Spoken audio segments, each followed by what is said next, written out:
What's up, guys? I want to do an owner's review. I actually tried to do this yesterday and messed up the audio, so hopefully today things are better. They're still not going to be perfect. It's a work in progress, but I think it's far enough. So this is the 2023 XSR 900. This is not my first bike, not even my first Yamaha, but I love the brand so much I came back to it a second time. I mean, the bike is gorgeous. Like, in my opinion, I've never seen anything more beautiful. It's just striking, and I had to have it almost whenever I saw it. As far as Yamahas go, you're not going to have any problems with it, but if there are problems with Yamaha, it's all like first world good problems. Like for instance, whenever I bought the thing, I had to wait 6 months. I was in queue at the dealership for 6 months. You know, they took my deposit. 6 months later, they still hadn't received their allocation for a bike. I ended up finding, my secret, if you can call it that, is I searched the entire United States for the final 2 months of that 6 months. I was able to find one. There's a dealer local to me-ish who has a location in Alabama. I was able to get the bike there, shipped to New Orleans for free, which is near me. I'm in South Louisiana, and was able to cancel my original order and got this bike, and I'm really happy with it. What else? You're gonna have problems with Yamaha if you like wrenching on a bike. If you like things to go wrong and you got to fix it, you got to work on it. I got this. It's a constant to-do list. Yamahas are not like that. You know, you put some mods on it. I have some modifications on it already, and it's getting to the point, honestly, where there's not much else to do, man. The bike just rides. A great commuter, fun on the commute. Yamahas are reliable in that way. For this, I had a 2017 R1, and so that's what I'm comparing it to. But a lot of the electronics and the things that are on this one actually came from the R1, so for me, it feels like home. If you're coming from a previous generation of an XSR or MT09, this is going to feel like a huge upgrade. And in a lot of ways, it is. I mean, I guess it's time for everybody to get off at 4 o'clock. So the silent road is picking up. So I'm going to get on the bike. Like I said, I did this yesterday, and I had a lot of fun jokes and high energy. And energy so high, I ruined the audio. It was clipping the entire way, which... until yesterday, I didn't even know audio clipping was a thing, and I learned. And it's possible if I knew how to edit, we could get that out, but my current skill level does not allow that to happen. So what can we say? The engine. So the CP3 is honestly, it's beautiful. I love it. Lots of power. You know, I would liken its power to a 600, an inline 4 600. It's a triple. I like the sound. I've always liked that intake heavy triple sound. I just never had owned one until now. And where the power is, the horsepower, the top end power is that of like a 600. The torque is way above that of a 600. You can't get this torque out of a 600. Like, for instance, in first gear, if I really hit it, it's gonna wheelie. Second gear and third gear too, it can power wheelie towards the top end of the rev range. But that's what the MT09 is known for. This current generation of the XSR 900, I think, actually has the swing arm from the Tracer, and everybody's going to say that. And what that does, keeps it a little bit more stable in the turns compared to the MT09, and a lot more stable compared to the previous generations of the XSR. I'd like to pass these people, but these are like school zones, and these little towns around here, majority of their money's coming from people paying tickets, doing exactly what I'm talking about. So I'm just keep it chill. But that's one thing that I've really enjoyed about this bike, is I can keep it chill. I can still enjoy myself without going 90 miles an hour. Like I said, my previous bike was an R1. That's what I'm coming from. That's what I compare a lot of things to. And the R1, man, for me, I mean, your mileage may vary, but for me, that position where your feet are up touching your elbows, your knees are up touching your elbows every day, day in, day out. You know, lean forward, your back's hurting, your knees are hurting, your wrists are hurting, your hands are falling asleep. That type of stuff, it puts me, at least, in a mindset I gotta go. I gotta triple pass. I gotta pass 4 people right now on the city street. Like, because I'm in pain at the time, you know. When you're riding it, it's uncomfortable. At least, even if you're not in pain, it's uncomfortable. And the only thing you can do to offset that is get that little bitty dopamine hit from doing your 200 horsepower pull. And so that's what people do, and that's what gets people hurt. And I've been there, I've done that. But with this engine, the triple, I mean, where do I need more power? At no point do I need more power than this. Quick shifter up and down. The shifts are smooth. The only, if I had a gripe about the quick shifter, it's kind of a gripe I also had about the R1, and it's first, second, and neutral. You know, there's some issues there. I've heard people complain about finding neutral. I've never personally had that problem myself. The problem I have is going from second to first or from first to second, and often hitting, what kind of fucking road construction is this? I often hit neutral without meaning to, and so now you're going 30 miles an hour in neutral. What do? Do you go into second gear? Do you go into first gear? Second gear will crunch if you do it. It'll go, but it'll crunch. First gear, it'll do it. First gear is usually the right answer, but if your revs are not correct and you go into first gear, your back wheel can lock up and do some nasty things.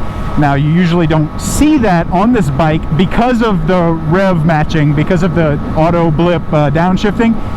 That gets rid of that for you. So, you know, I'm off throttle, up, and never does the back wheel catch, because it rev matches perfectly for you, right?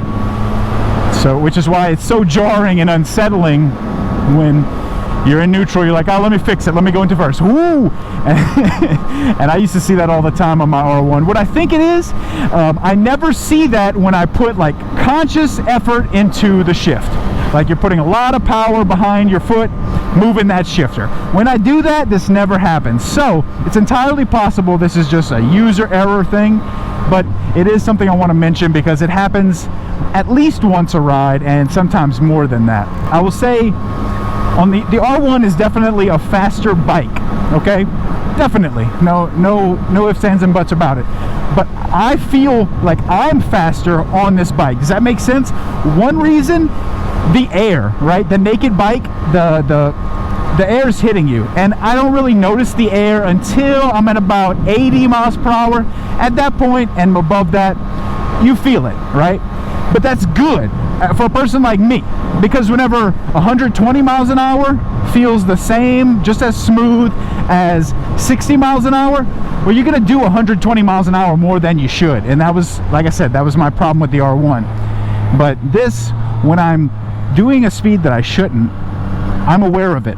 Okay, so, you know, if I choose to go 150, I think it tops out at like 150. I've got the flash.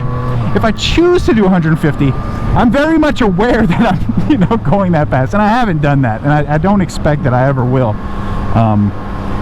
Kind of, you know, I was gonna wait until Yamaha drops the next yellow R1, the next anniversary edition. I think it's gonna be a 2026, so it's gonna release at the end of 2025, and that's my favorite colorway other than the blue.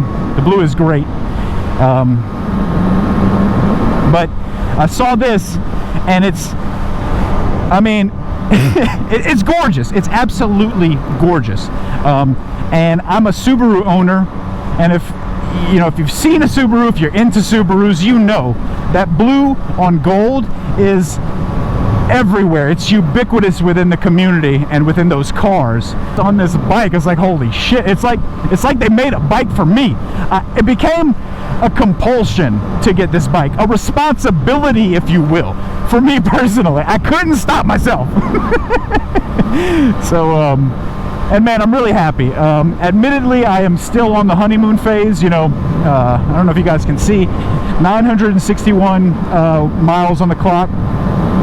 So, you know, in 6 months, I'll reevaluate and see if I'm still this much in love with it. But I mean, this is my favorite bike I've ever had. I've had the Ninja 650, I upgraded to a 636, I upgraded to a 2017 R1 after that, and had that R1 for quite a number of years, maybe 4 years. I loved it, but again, it was just the seating position was problematic, and now I don't know if it's my age or what, but you know, I'm having back problems, and everybody has something. You know, your hips hurt, your knees hurt, your wrists hurt, in my case, my back. Something's going to stop you from being comfortable on those bikes, and it's going to fight you the whole time. And with this, nothing's fighting me. I love it. I love the seating position. The comfort is there. If you want to lean over, like I have tank grips on the sides, and I have tank protector here. So if I wanted to lay down, like I absolutely can, and that'll stop your wheelies to a greater degree than it already does, and just let it put more power down. Might be a little bit overkill for this bike, but you know, I love the paint so much. I didn't want to put the black ones because I want the paint to show through, but I also am always scared that, you know, your zippers are right there, and it's so beautiful, I don't want to mess it up. So I got the clear tank pads, and they seem to work really well. Easy grip, E-A-Z-I grip. I had to order everything seen here from, I believe it came from Europe. That's what's crazy. Like, okay, so the modifications I've done, I did this right out the gate. Right away, I bought an exhaust, I bought an intake, I did the airbox mods, which is just you cutting pieces of the airbox up, and I sent the ECU to be flashed from V-Cycle Nut. All of this stuff was through him and his flashes, David at V-Cycle Nut. It's great.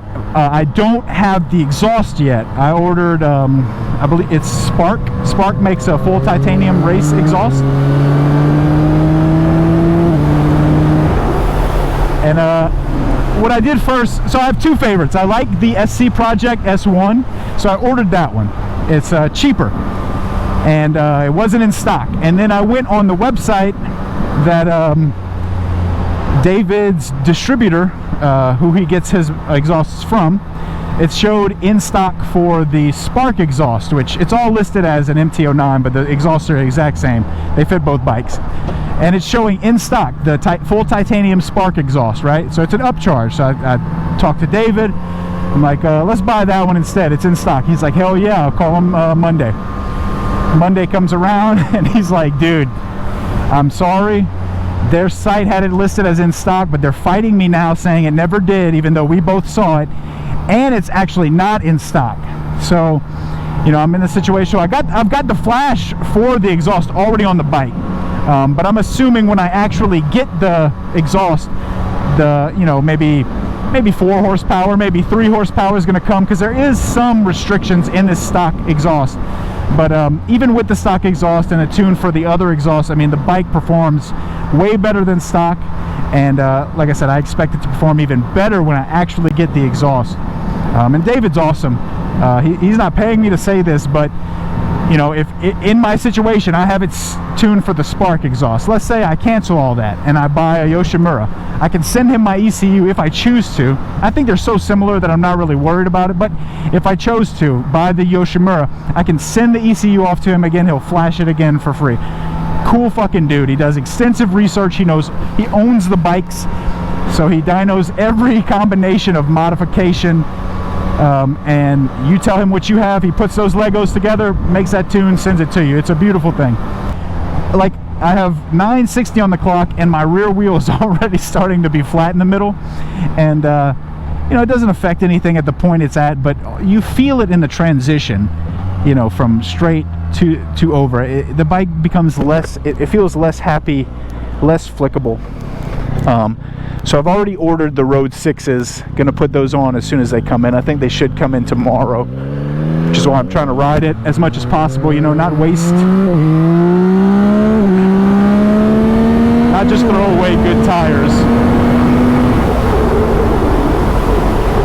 And it's still a good tire, don't get me wrong, but the longevity's not there, and I just want to get the bike to a point where I don't have to mess with it, don't have to think about it, and that's all I'm really missing right now, the exhaust and the wheel, the tire. So but this is one of our best roads. This is my favorite road in the area. to get an objective feel, like I said, I feel faster. I like fourth. I feel faster on this bike than I did on my R1 when I come here. But to get an objective measurement, I would need like some of the friends I used to ride with to ride here with me, you know, side by side, and see, am I faster? But I definitely feel like I am. And the bike, super confident, even at speed. You know, there is wind. There is definitely wind. But you don't really feel it a whole lot until you lift off. And then it hits you. It's like, whoa, because it's like an extra engine brake. Like I imagine when those guys, MotoGP guys, are in the full tuck and then they stand up and they stick their little leg out, making themselves into a sail. That's what I imagine it feels like for them. But that's pretty much what it feels like all the time. But I don't mind it, like I said. I mean, if you want to do crazy nuts speeds, you can. But the bike is so much fun and so enjoyable, so comfortable, that if I get stuck behind a car, I just sit behind him, man. Why am I in a hurry? I'm having a great time. I'm on my favorite bike I've ever seen in my life. So happy to have it. So happy to be out here riding again. The service intervals are great. I do all the service myself. I'll probably, you know, whenever it needs valves, the valve shims and whatever, might check it myself.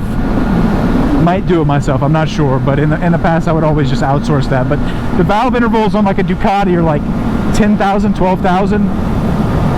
This, I believe you're supposed to check it at like 24, but I've heard of people going over 50, checking it, and it's still good. Stock, doesn't need anything. And I mean, that's just Yamaha, that's Japanese bikes in general. Like, these things are built to withstand a lot of miles, and they're just gonna work, and that's why I've stuck with them, you know.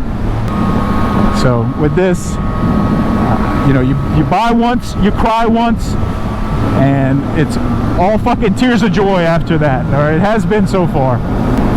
My mirrors, you'll notice it comes with bar end mirrors, and I love them. There's nothing wrong with them, but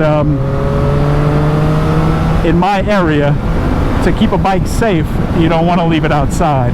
So I don't have a garage. I've got to take it in my house, and it won't fit through the door. It won't fit through the door with the bar and mirrors on it. That was one of the first things I checked. I was like messaging every guy on YouTube, "Hey man, can you measure your handlebars for me?" And finally, some of those guys actually got back to me. That's a weird fucking question, right? But some of them actually did it and got back to me, and I still talk to that guy today. I followed him on Instagram. Cool dude. I think his name is Mr. Lux. But yeah, so I realized before I bought it, you know, this was an important part of the research. I got to make sure the bike can fit in my house. And I noticed that if I took the bar in, it would just barely fit. And one thing I noticed also, I have little doors, so this might not be true for you if you're in a similar situation, but who's in that situation? Anyway, get a garage before you get a bike, right? I know. But what I noticed is my clutch and my brake, were touching also. So I like nipped there's a little bar when you buy it with a little ball at the end of these. And, you know, I just hacksawed those off. And so now it fits through the door with like, you know, half a centimeter. So if you mess it up, it will hit still, but it fits. So we're good. The throttle input is throttle by wire, much like the R1. So, I mean, it feels really premium. And for anyone coming from the R1, it's going to feel exactly the same, and anyone coming from something else, I think it feels really good. I've heard there were a lot of problems with the twitchiness and the response of the throttle from these bikes in the past, but when you put the R1 tech on it, it's honestly, it feels like God tier to me. I mean, I don't know, the industry's come a long way since the R1, this current generation, was released, so it could be just standard, normal shit. It's one thing. Without working mirrors, I'm constantly having to shoulder check, you know, keep an eye on your surroundings, know who's around you. Oh, poor turtle. Make sure nobody's gonna rear end you or any of that shit. It's just a little more work, but it gets the job done. And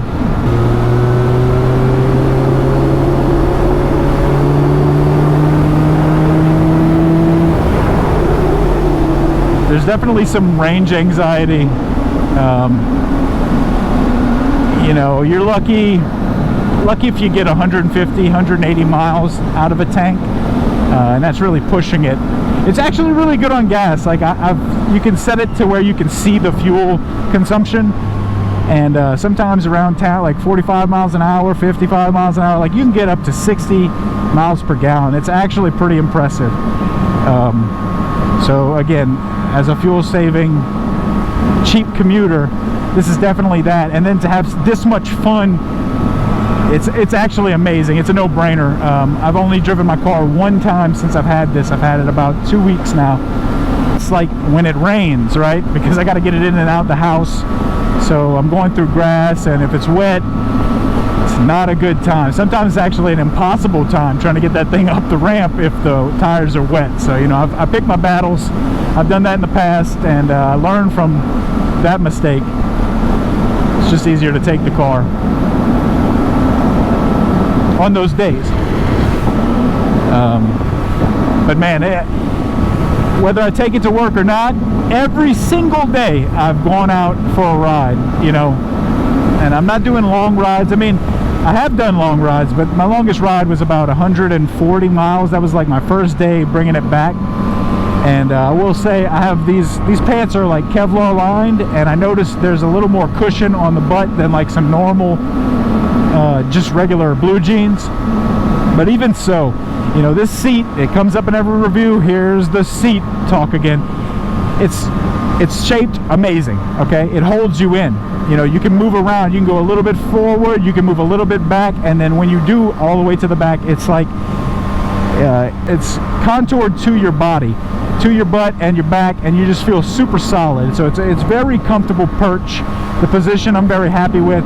It's the only flaw is if you sit on this bike for, you know, an hour and a half max, you got to take a break. You absolutely have to take a break. And there's diminishing returns. So the first one you might get 100 miles, the next one you might only get 60. After that, it keeps going down. How long you can comfortably, and not even comfortably, like just all out push yourself to ride. I actually saw for Memorial Day, his name is Hanimoto. You can follow him. He has a YouTube channel, and he has an Instagram, and he reached out to me on Instagram to answer my questions from his YouTube. Cool fucking dude. He's got an MT-09, so a little bit more comfortable of a seat and a more comfortable upright seating position. But I want to say he put over 340 miles in a single day. You know, that's crazy.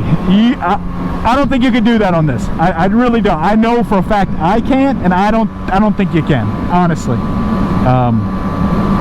It would be one rough fucking day. It would kill my back. like what I do usually is I come out here, I ride, you know, up this way, get some gas, which is what I'm about to do, and then I come back, and you know, bending over at some points, going quicker at some points, and that's enough to set my back off. So when I get home, my back feels blasted, and I'm done. Sometimes I need to take a nap, you know, real pawpaw shit.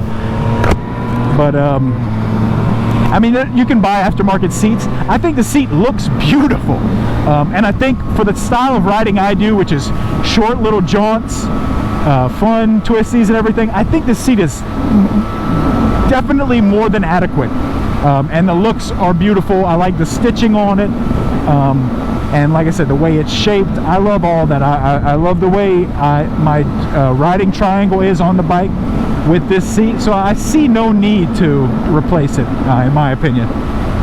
But for comfort, for longer ridings, if you were like, you wanted the ability to Grand Tour, but you wanted the looks of this one, and you would probably want some kind of comfort seat. I don't know if Yamaha has one. I think Corbin will make you one custom. You can pick all kinds of things, and some people on YouTube already have them, and they look really nice. They're a little bit more flashy, but they look really nice, and I'm sure they're comfortable as hell. I actually had a Saddleman on my R1, not all the time, but whenever I went to go on longer rides, and a longer ride on an R1 is like a normal ride on this one.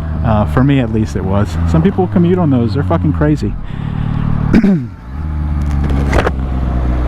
So I came here yesterday, and I was looking because usually you go to that little machine, but somebody like broke the glass and stole a lot of the snacks out of it.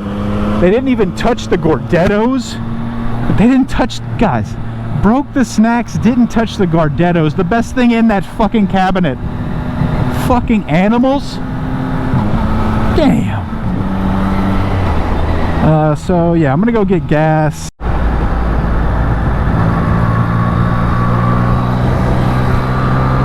So I stopped, went to get gas. I see a cop. Okay. And then I have to do like this roundabout and come back, go to the gas station. There he is. So he has turned around, followed me through the roundabout. Doesn't come to the gas station where I'm at. Okay. So I turn back around. I start coming back here. And I see another cop. And then I see another cop. I'm like, oh God. I mean, they're just setting it up. Like, if he runs, the next one will get him. The next one will get him. Like, dude, I'm not going to run. And there's a place that just got broken into here. Like I was just mentioning, the vending machines. Okay, I get to the vending machines and I want to look close up. I want to ask the guy. He's like fixing it. Like, what the hell happened? And there's a cop behind me with the lights. So I'm really glad I stopped, because again, I can't see him out the fucking rear mirrors. He just wanted to make sure that I have a driver's license. That would have been great content. I'm really sad. His partner's like, dude, you're gonna be all over YouTube. You got that GoPro. I was like, man, I don't think it's even running. I don't know how to use it very well yet. That would make a good video thumbnail.